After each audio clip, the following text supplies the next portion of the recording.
Eccoci qua Buttei, siamo a Tomasi, sopra Sant'Anna del Faedo, per fare un'escursione che aveva già fatto di sta alla grotta del Ciabattino e al Corno d'Aquilio, ma come vi aveva promesso voleva tornare in primavera inoltre per vedere le stalattiti che resta dentro la grotta del Ciabattino. Per cui mini puntata con cambio di stagione, anche se il posto è sempre quello, per andare a vedere la magia delle luci nella grotta del Ciabattino con le stalattiti e stalagmiti di giasso. E con me ancora che la Fra e il Cagnaccio Tulli.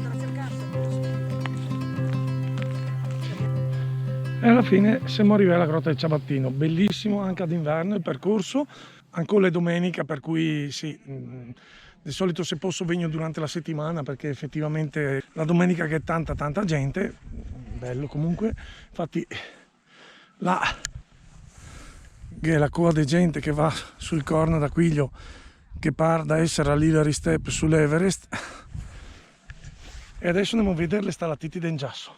No, è che c'è ghiaccio. Sì. Tenetela a destra che è più semplice.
Inquinamento ai tempi della pandemia.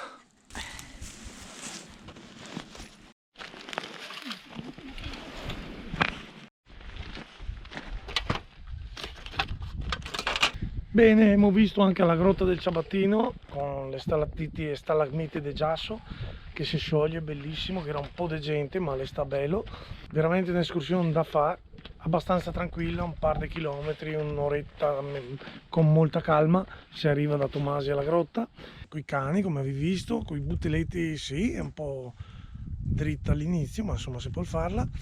Se sto video vi è piaciuto, sì, la campanella così venire a avvisare quando ne fa un altro, e iscrivive, perché la maggior parte della gente che guarda i video della Rusnate non è iscritta.